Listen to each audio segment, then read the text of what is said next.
Hello friends, good morning. இது Thursday morning. இன்றைக்கி வந்து காலையில் 5:30க்கு எழுந்திரிச்சு பூஜை வேலையெல்லாம் முடிச்சிட்டேன். நல்லபடியாக சாமி கும்பிட்டு முடித்தேன். இன்றைக்கி வந்து மீனாட்சி சுந்தரேஸ்வரர் கல்யாண நாளில் இன்றைக்கி வந்து திருமாங்கல்ய சரடை மாற்றுறவங்க மாற்றிக்கலாம். நான் வந்து போன வருஷத்துலேருந்து மீனாட்சி சுந்தரேஸ்வரர் கல்யாண நாளைக்கு தான் நானும் மாற்றிக்கிறது. அதுக்கு முன்னாடி எனக்கு எப்போ தோணுதோ அப்போ மாற்றிப்பேன். இப்போ போன வருஷத்துலேருந்து மீனாட்சி அம்மா அவங்க முகூர்த்த நாளுக்கு தான் நான் வந்து சரடு மாற்றிக்கிறது. நான் அதனால் வெறும் மஞ்சள் கயிறை கழுத்தில் கட்டிக்கிட்டு சரடை கழட்டி அதிலேருந்து உருப்படியெல்லாம் எடுத்து வேறு புது கயிறு மாற்றி அதில் கோர்த்து எல்லாம் ரெடி பண்ணி பூஜை ரூமில் வச்சுட்டு நான் போய் என் வேலைங்களை பார்க்க ஆரம்பிச்சிட்டேன். 6-7:30 வந்து யமகண்டம். அந்த டைமில் எதுவும் பண்ணக்கூடாது. அதுக்கப்புறம் தான் நான் செஞ்சேன். அதுக்கப்புறம் முகூர்த்த நேரம் வந்து 8:35லேருந்து 8:15 சொன்னாங்க.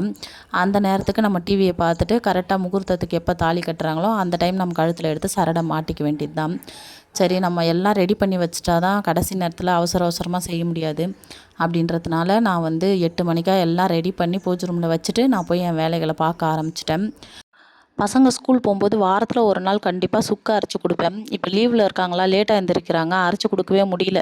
சரி, இன்றைக்கி எப்படியாவது அரைச்சி கொடுக்கணும் அப்படின்னு சொல்லிட்டு காலையிலே எழுந்திரிச்சு சுக்கு வந்து வாங்கி வச்சுருந்தேன் ஏற்கனவே. அந்த சுக்கெல்லாம் தோலெல்லாம் சீவிட்டு இடிக்கல்லில் போட்டு நல்லா இடிச்சிட்டு, தோல் வந்து ரொம்ப சீவ முடியாது, ஆனால் முடிஞ்ச அளவு சீவிடணும். சீவிட்டு இடிக்கல்லில் போட்டு இடிச்சிட்டு மிக்சியில் போட்டு நல்லா அடித்தோன்னா நல்லா பவுட்ராகிடும். அப்போ அந்த திப்பி நூலாக இருக்குது பாருங்கள், அதெல்லாம் கையில் எடுத்துகிட்டு அந்த பவுட்ரை வந்து ஒரு பாட்டிலில் போட்டு நான் ஸ்டோர் பண்ணி வச்சுப்பேன். அது வந்து வாரத்தில் ஒரு நாள், சண்டேவாச்சும் இல்லை வேலைக்கிழமையாச்சும், இந்த 2 நாள் தான். ஆனால் ஸ்கூல் போகும்போது வீக் டேஸில் கொடுக்க முடியாது, சண்டே ஒரு நாள் தான் கொடுக்க முடியும்.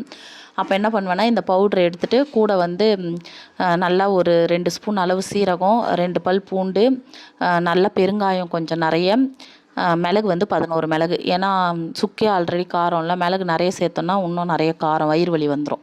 அதனால் 11 மிளகு மட்டும் சேர்த்துப்பேன். சீரகம் வந்து நிறைய சேர்த்துக்கலாம், பெருங்காயத்தூளும் நிறைய சேர்த்துக்கலாம். இதெல்லாம் சேர்த்து அரைச்சிட்டு தண்ணி ஊற்றி அரைச்சி நல்லா ஒரு உருண்டை பதத்துக்கு ரெடி பண்ணி வச்சுப்பேன். ஆளுக்கு ஒரு உருண்டை சாப்பிட்ருவோம். நான் ஒரு உருண்டை, என் ஹஸ்பண்டு, என் பொண்ணு, என் பையன், அவங்கவுங்க வயசுக்கு தகுந்த மாதிரி அது வந்து உருண்டை நம்ம வந்து கொடுத்துக்கணும். பெரியவங்களாக இருந்தால் கொஞ்சம் நிறைய சாப்பிட்லாம், குழந்தைங்களுக்கு வந்து கொஞ்சம் கொஞ்சமாக கொடுக்கலாம். பசங்க சாப்பிட கஷ்டப்படுவாங்க, சக்கரை வச்சு கொடுத்துருவேன்.